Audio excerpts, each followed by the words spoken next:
Have you ever faced a storm so fierce it felt like you were sinking in life? Well, this story is about one man who literally stepped into a storm, on water, and what happened next might just change how you look at faith forever. Welcome to the story of Peter walking on water. It was just after the miracle of feeding the 5,000. Jesus had just performed one of his most famous acts. But instead of celebrating with the crowd, he sent his disciples ahead by boat and went off alone to pray. Something was coming. Something they weren't ready for. As night fell, the disciples were far from land. The wind picked up, and waves slammed into their boat. The Sea of Galilee turned wild, tossing them like a leaf in a storm. The men rowed hard, struggling to stay afloat. Fear began to creep in. Where was Jesus? Then, during the darkest part of the night, around 3 a.m., something unbelievable happened. Through the wind and mist, the disciples saw a figure walking on the water. Not swimming. Not floating. Walking. Right toward them. And they freaked out. "It's a ghost!" they cried out in terror.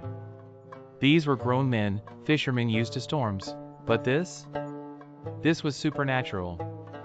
Their fear wasn't just of drowning anymore, it was fear of the unknown, the impossible. But then, the figure spoke. "Take courage.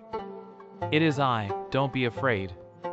With just those words, Jesus brought calm into their chaos. His voice pierced the storm. The same Jesus who calmed the sea before was now walking on it. And one disciple was bold enough to answer.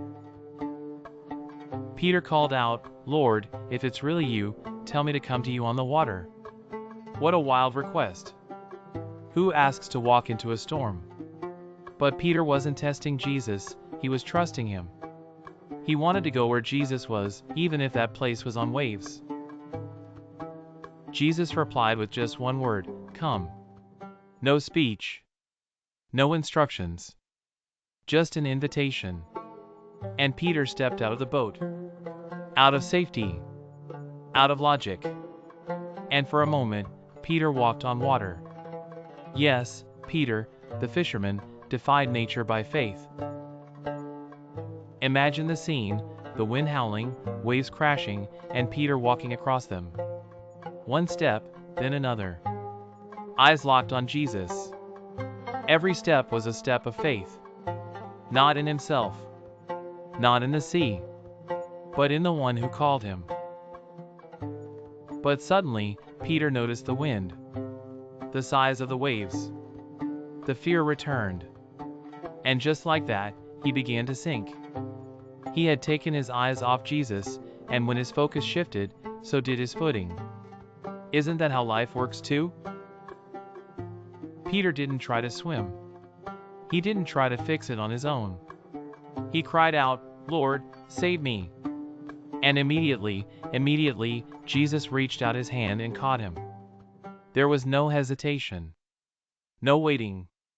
Just rescue. As Jesus pulled Peter up, he asked, "You of little faith, why did you doubt?" Not as a scolding, but as a lesson. Jesus wasn't disappointed in Peter for sinking, he was inviting him to deeper trust. It's not about never doubting. It's about looking back to Jesus when we do. The two climbed back into the boat, and as soon as they did, the wind died down. Just like that. The storm was over. Peace returned. And the disciples, wide-eyed and amazed, realized something powerful. They weren't just following a teacher. They were with the Son of God. The disciples worshipped him, saying, "Truly you are the Son of God." No more doubts. No more confusion. This wasn't just about walking on water, it was about recognizing who Jesus truly was. And that changed everything for them. Life has storms. Big ones. And sometimes we feel like we're sinking. But the lesson from Peter is this: even when our faith fails, Jesus doesn't. When we call out to him, he reaches down, every time. He doesn't wait for perfection, he responds to our cry. So, The next time the waves rise and fear creeps in, remember Peter. Step out of the boat. Keep your eyes on Jesus. And if you stumble, don't panic, just reach for the hand that's already reaching for you. Because even when we sink, Jesus saves.